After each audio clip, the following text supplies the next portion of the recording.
evening, everyone. I hope that you're all comfortable and ready for a bedtime story. Tonight, I'm going to be reading Pride and Prejudice by Jane Austen. This was a request from one of my friends.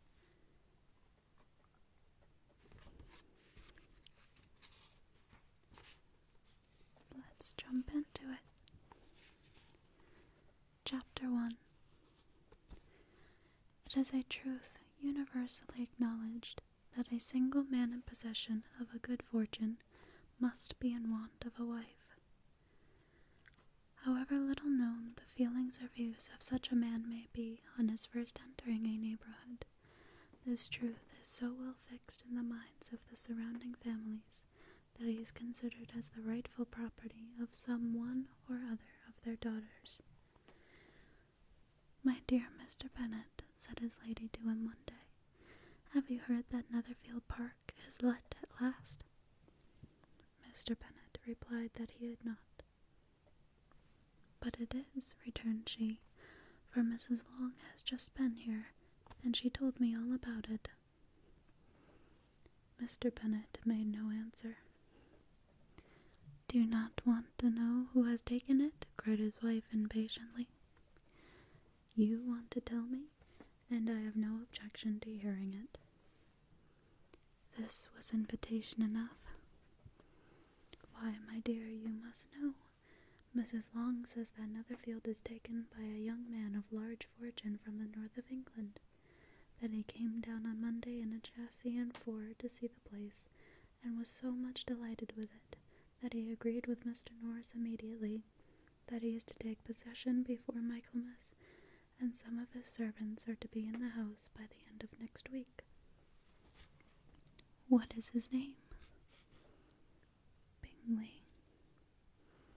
"Is he married or single?" "Oh, single, my dear, to be sure. A single man of large fortune, 4,000 or 5,000 a year. What a fine thing for our girls." "How so? How can it affect them?" "My dear Mr. Bennet," replied his wife, "how can you be so tiresome? You must know that I am thinking of marrying one of them." "Is that his design in settling here?" "Design? Nonsense! How can you talk so? But it is very likely that he may fall in love with one of them, and therefore you must visit him as soon as he comes." "I see no occasion for that. You and the girls may go, or you may send them by themselves, which perhaps will be better still, for as you are as handsome as any of them, Mr. Bingley might like you the best of the party." "My dear, you flatter me. I certainly have had my share of beauty, but I do not pretend to be anything extraordinary now. When a woman has 5 grown-up daughters, she ought to give over thinking of her own beauty. In such cases, a woman has not often much beauty to think of. But, my dear, you must indeed go and see Mr. Bingley when he comes into the neighborhood. It is more than I engage for, I assure you. But consider your daughters. Only think what an establishment it would be for one of them. Sir William and Lady Lucas are determined to go, merely on that account, for in general, you know, they visit no newcomers. Indeed, you must go, for it will be impossible for us to visit him if you do not. You are over-scrupulous, surely. I dare say Mr. Bingley will be very glad to see you, and I will send a few lines by you to assure him of my hearty consent to his marrying whichever he chooses of the girls, though I must throw in a good word for my little Lizzie. I desire you will do no such thing. Lizzie is not a bit better than the others, and I am sure she is not half so handsome as Jane, nor half so good-humoured as Lydia, but you are always giving her the preference." "They have none of them much to recommend them," replied he. "They are all silly, ignorant, like other girls, but Lizzie has something more of quickness than her sisters." Mr. Bennet, how can you abuse your own children in such a way? You take delight in vexing me. You have no compassion on my poor nerves. You mistake me, my dear. I have a high respect for your nerves. They are my old friends. I have heard you mention them with consideration these 20 years at least. Ah, you do not know what I suffer. But I hope that you will get over it, and live to see many young men of 4,000 a year come into the neighborhood.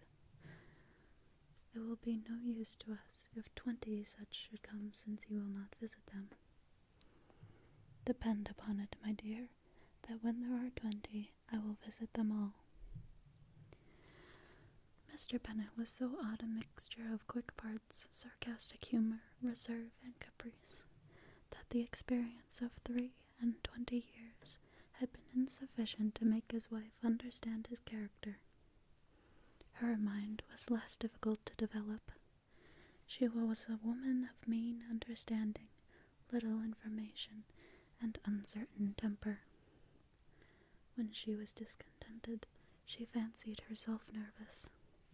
The business of her life was to get her daughters married. Its solace was visiting and news. Chapter 2. Mr. Bennet was among the earliest of those who waited on Mr. Bingley. He had always intended to visit him, though to the last always assuring his wife that he should not go. Until the evening after the visit was paid, she had no knowledge of it. It was then disclosed in the following manner. Observing his second daughter employed in trimming a hat, he suddenly addressed her with, "I hope Mr. Bingley will like it, Lizzie." "We are not in a way to know what Mr. Bingley likes," said her mother resentfully, "since we are not to visit." "But you forget, Mamma," said Elizabeth, "that we shall meet him at the assemblies, and that Mrs. Long has promised to introduce him." "I do not believe Mrs. Long will do any such thing. She has 2 nieces of her own. She is a selfish, hypocritical woman, and I have no opinion of her." "No more have I," said Mr. Bennet, "and I am glad to find that you do not depend on her serving you." Mrs. Bennet deigned not make any reply, but unable to contain herself, began scolding one of her daughters. "Don't keep coughing so, Kitty, for heaven's sake. Have a little compassion on my nerves. You tear them to pieces." "Kitty has no discretion in her coughs," said her father. "She times them ill." "I do not cough for my own amusement," replied Kitty fretfully. "When is your next ball to be, Lizzie?" "Tomorrow fortnight." "Aye, so it is," cried her mother, "and Mrs. Long does not come back till the day before, so it will be impossible for her to introduce him, for she will not know him herself." "Then, my dear, you may have the advantage of your friend, and introduce Mr. Bingley to her." "Impossible, Mr. Bennet, impossible, when I am not acquainted with him myself. How can you be so teasing?" "I honor your circumspection. A fortnight's acquaintance is certainly very little. One cannot know what a man really is by the end of a fortnight. But if we do not venture, somebody else will, and after all, Mrs. Long and her nieces must stand their chance, and therefore, as she will think it an act of kindness, if you decline the office, I will take it on myself." The girls stared at their father. Mrs. Bennet said only, "Nonsense, nonsense." "What can be the meaning of that emphatic exclamation?" cried he. "Do you consider the forms of introduction, and the stress that is laid on them, as nonsense? I cannot quite agree with you there. What say you, Mary? For you are a young lady of deep reflection, I know, and read great books, and make extracts." Mary wished to say something very sensible, but knew not how. While Mary is adjusting her ideas, he continued, "Let us return to Mr. Bingley." "I am sick of Mr. Bingley," cried his wife. "I am sorry to hear that, but why did you not tell me before? If I had known as much this morning, I certainly would not have called on him. It is very unlucky, but as I have actually paid the visit, we cannot escape the acquaintance now." The astonishment of the ladies was just as he wished, that of Mrs. Bennet perhaps surpassing the rest, but when the first tumult of joy was over, she began to declare that it was what she had expected all the while. "How good it was in you, my dear Mr. Bennet, but I knew I should persuade you at last. I was sure you loved your girls too well to neglect such an acquaintance. Well, how pleased I am, and it is such a good joke, too, that you should have gone this morning and never said a word about it till now." "Now, Kitty, you may cough as much as you choose," said Mr. Bennet, and as he spoke he left the room, fatigued with the raptures of his wife. "What an excellent father you have, girls," said she, when the door was shut. "I do not know how you will ever make him amends for his kindness, or me either for that matter.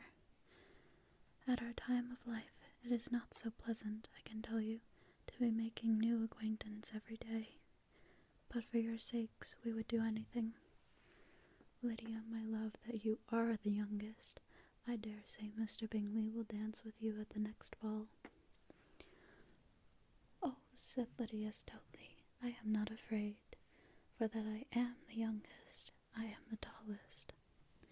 The rest of the evening was spent in conjecturing how soon he would return from Mr. Bennet's visit, and determining when they should ask him to dinner. Chapter 3. Not all that Mrs. Bennet, however, with the assistance of her 5 daughters, could ask on the subject was sufficient to draw from her husband any satisfactory description of Mr. Bingley. They attacked him in various ways, with barefaced questions, ingenious suppositions, and distant surmises, but he eluded the skill of them all, and they were at last obliged to accept the second-hand intelligence of their neighbour, Lady Lucas. Her report was highly favourable. Sir William had been delighted with him. He was quite young, wonderfully handsome, extremely agreeable, and to crown the whole, he meant to be the next assembly with a large party. Nothing could be more delightful. To be fond of dancing was a certain step towards falling in love, and very lively hopes of Mr. Bingley's heart were entertained. "If I can but see one of my daughters happily settled at Netherfield," said Mrs. Bennet to her husband, "and all the others equally well married, I shall have nothing to wish for." In a few days Mr. Bingley returned Mr. Bennet's visit, and sat about 10 minutes with him in his library. He had entertained hopes of being admitted to a sight of the young ladies, of whose beauty he had heard much, but he saw only their father. The ladies were somewhat more fortunate, for they had the advantage of ascertaining from an upper window that he wore a blue coat and rode a black horse. An invitation to dinner was soon afterwards dispatched, and already had Mrs. Bennet planned the courses that were to do credit to her housekeeping, when an answer arrived which deferred it all. Mr. Bingley was obliged to be in town the following day, and consequently unable to accept the honour of their invitation, etc. Mrs. Bennet was quite disconcerted. She could not imagine what business he could have in town so soon after his arrival in Hertfordshire, and she began to fear that he might be always flying about from one place to another, and never settled at Netherfield, as he ought to be. Lady Lucas quieted her fears a little by starting the idea of his being gone to London only to get a large party for the ball, and a report soon followed that Mr. Bingley was to bring 12 ladies and 7 gentlemen with him to the assembly. The girls grieved over such a number of ladies, but were comforted today before the ball by hearing that, instead of 12, he had brought only 6 with him from London, his 5 sisters and a cousin, and when the party entered the assembly room, it consisted of only 5 altogether: Mr. Bingley, his 2 sisters, the husband of the eldest, and another young man.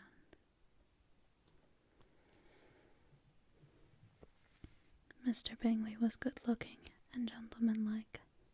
He had a pleasant countenance and easy, unaffected manners. His sisters were fine women, with an air of decided fashion. His brother-in-law, Mr. Hurst, merely looked the gentleman, but his friend, Mr. Darcy, soon drew the attention of the room by his fine, tall person, handsome features, noble mien, and the report, which was in general circulation within 5 minutes after his entrance, of his having 10,000 a year. The gentlemen pronounced him to be a fine figure of a man. The ladies declared he was much handsomer than Mr. Bingley, and he was looked at with great admiration for about half the evening, till his manners gave a disgust, which turned the tide of his popularity, for he was discovered to be proud, to be above his company, and above being pleased.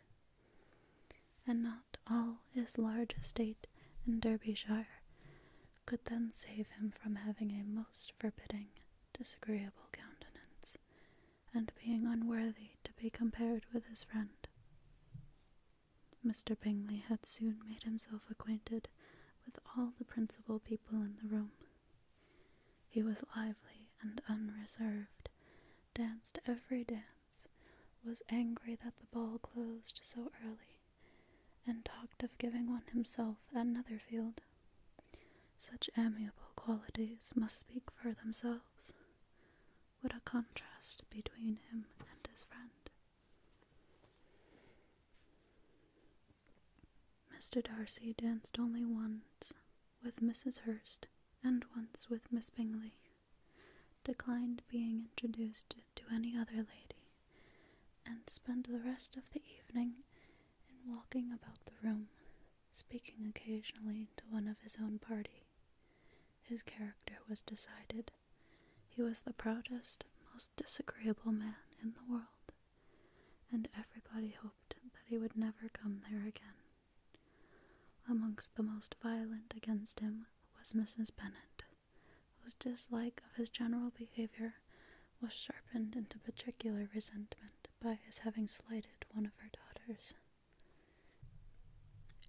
Elizabeth Bennet had been obliged, by the scarcity of gentlemen, to sit down for 2 dances, and during part of that time Mr. Darcy had been standing near enough for her to overhear a conversation between him and Mr. Bingley, who came from the dance for a few minutes, to press his friend to join in.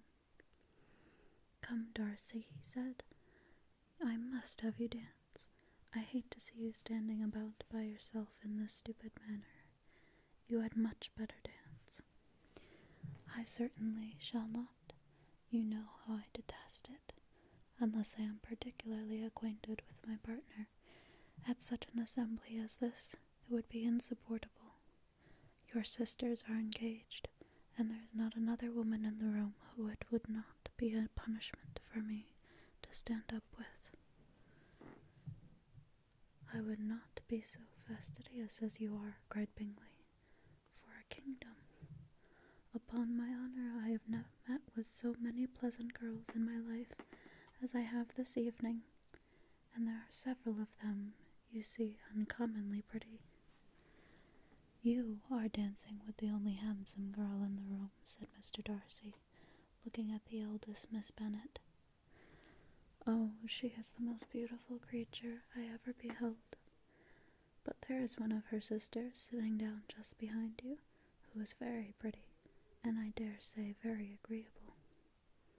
Do let me ask my partner to introduce you." "Which do you mean?" And turning round, he looked for a moment at Elizabeth, till catching her eye, he withdrew his own and coldly said, "She is tolerable, but not handsome enough to tempt me, and I am in no humour at present to give consequence to young ladies who are slighted by other men. You had better return to your partner and enjoy her smiles, for you are wasting your time with me." Mr. Bingley followed his advice.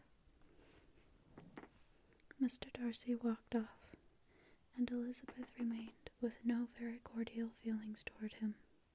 She told the story, however, with great spirit among her friends, for she had a lively, playful disposition, which delighted in anything ridiculous. The evening altogether passed off pleasantly to the whole family. Mrs. Bennet had seen her eldest daughter much admired by the Netherfield party. Mr. Bingley had danced with her twice, and she had been distinguished by her sisters. Jane was as much gratified by this as her mother could be, though in a quieter way. Elizabeth felt Jane's pleasure. Mary had heard herself mentioned to Miss Bingley as the most accomplished girl in the neighbourhood, and Catherine and Lydia had been fortunate enough to be never without partners, which was all that they had yet learnt to care for at a ball. They returned therefore in good spirits to Longbourn, the village where they lived, and of which they were the principal inhabitants. They found Mr. Bennet still up. With a book he was regardless of time, and on the present occasion he had a good deal of curiosity as to the event of an evening which had raised such splendid expectations. He had rather hoped that all his wife's views on the stranger would be disappointed, but he soon found that he had a very different story to hear. "Oh, my dear Mr. Bennet," as she entered the room, "we have had a most delightful evening, a most excellent ball. I wish you had been there. Jane was so admired. Nothing could be like it. Everybody said how well she looked, and Mr. Bingley thought her quite beautiful, and danced with her twice. Only think of that, my dear. He actually danced with her twice, and she was the only creature in the room that he asked a second time. First of all, he asked Miss Lucas. I was so vexed to see him stand up with her, but, however, he did not admire her at all. Indeed, nobody can, you know, and he seemed quite struck with Jane as she was going down the dance. So he inquired who she was, and got introduced, and asked her for the next two. Then the 2/3 he danced with Miss King, and the 2/4 with Maria Lucas, and 2/5 with Jane again, and the 2/6 with Lizzie and the Belanger. If he had had any compassion for me, cried her husband impatiently, he would not have danced half so much. For God's sake, say no more of his partners. Oh, that he had sprained his ankle in the first dance. Oh, my dear, continued Mrs. Bennet, I am quite delighted with him. He is so excessively handsome, and his sisters are charming women. I never in my life saw anything more elegant than their dresses. I dare say the lace upon Mrs. Hurst's gown. Here she was interrupted again. Mr. Bennet protested against any description of finery. She was therefore obliged to seek another branch of the subject, and related, with much bitterness of spirit and some exaggeration, the shocking rudeness of Mr. Darcy. I can assure you," she added, "that Lizzie does not lose much by not suiting his fancy, for he is a most disagreeable, horrid man, not at all worth pleasing, so high and so conceited that there was no enduring him. He walked here and he walked there, fancying himself so very great, not handsome enough to dance with. I wish you had been there, my dear, to have given one of your set downs. I quite detest the man." Chapter 4.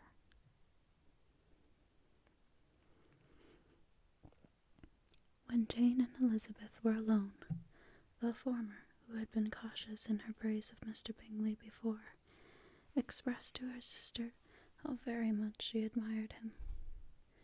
"He is just what a young man ought to be," she said. "Sensible, good-humoured, lively, and I never saw such happy manners, so much ease, and with such perfect good breeding."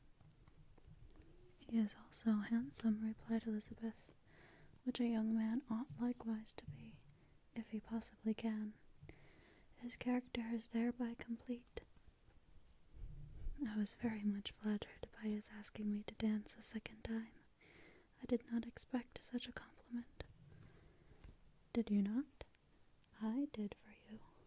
But that is one great difference between us. Compliments always take you by surprise, and me never. What could be more natural than his asking you again? He could not help seeing that you were about 5 times as pretty as every other woman in the room. No thanks to his gallantry for that. Well, he certainly is very agreeable, and I'll give you leave to like him. You have liked many a stupider person." "Dear Lizzie." "Oh, you are a great deal too apt, you know, to like people in general. You never see a fault in anybody. All the world are good and agreeable in your eyes. I never heard you speak ill of a human being in my life." "I would wish not to be hasty in censoring anyone, but I always speak what I think." "I know you do, and it is that which makes me wonder, with your good sense, to be so honestly blind to the follies and nonsense of others.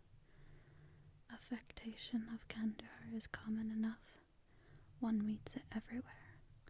But to be candid without ostentation or design, to take the good of everybody's character and make it still better, and say nothing of the bad, belongs to you alone. And so, you like this man's sister too, do you? Their manners are not equal to his." "Certainly not, at first, but they are very pleasing women when you converse with them. Miss Bingley is to live with her brother and keep his house, and I am much mistaken if we shall not find a very charming neighbour in her." Elizabeth listened in silence, but was not convinced. Their behaviour at the assembly had not been calculated to please in general, and with more quickness of observation, and less pliancy of temper than her sister, and with a judgment too unassailed by any attention to herself, she was very little disposed to approve them. They were, in fact, very fine ladies, not deficient in good humour when they were pleased, nor in the power of being agreeable where they choose it, but proud and conceited. They were rather handsome, had been educated in one of the first private seminaries in town, had a fortune of 20,000 pounds, were in the habit of spending more than they ought, and in association with people of rank, and were therefore in every respect entitled to think well of themselves and meanly of others. They were of respectable family in the north of England, a circumstance more deeply impressed on their memories than that their brother's fortune and their own had been acquired by trade. Mr. Bingley inherited property to the amount of nearly £100,000 from his father, who had intended to purchase an estate, but did not live to do it. Mr. Bingley intended it likewise, and sometimes made choice of his country. But as he was now provided with a good house and the liberty of a manor, it was doubtful to many of those who best knew the easiness of his temper, whether he might not spend the remainder of his days at Netherfield, and leave the next generation to purchase. His sisters were very anxious for his having an estate of his own, but though he was now established only as a tenant, Miss Bingley was by no means unwilling to preside at his table, nor was Mrs. Hurst, who had married a man of more fashion than fortune,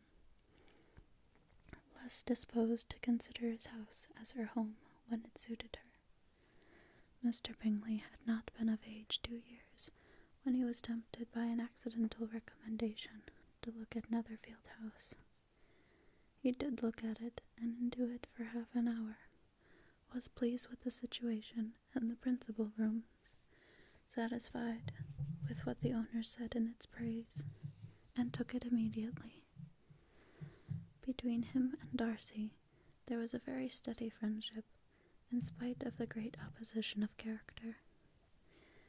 Bingley was endeared to Darcy by the easiness, openness, ductility of his temper, though no disposition could offer a greater contrast to his own, and though with his own he never appeared dissatisfied. On the strength of Darcy's regard, Bingley had the firmest reliance, and of his judgment the highest opinion. In understanding, Darcy was the superior. Bingley was by no means deficient, but Darcy was clever. He was at the same time haughty, reserved, and fastidious, and his manners, though well-bred, were not inviting. In that respect, his friend had greatly the advantage. Bingley was sure of being liked wherever he appeared. Darcy was continually giving offence. The manner in which they spoke of the Meryton assembly was sufficiently characteristic. Bingley had never met with pleasanter people or prettier girls in his life. Everybody had been most kind and attentive to him. There had been no formality, no stiffness. He had soon felt acquainted with all the room, and as to Miss Bennet, he could not conceive an angel more beautiful. Darcy, on the contrary, had seen a collection of people in whom there was little beauty and no fashion, for none of whom he had felt the smallest interest, and from none received either attention or pleasure. Miss Bennet he acknowledged to be pretty, but she smiled too much. Mrs. Hurst and her sister allowed it to be so, but still they admired her and liked her, and pronounced her to be a sweet girl, and one whom they should not object to know more of. Miss Bennet was therefore established as a sweet girl, and their brother felt authorized by such commendation to think of her as he chose. Alright, guys, I'm going to stop there. I hope that you are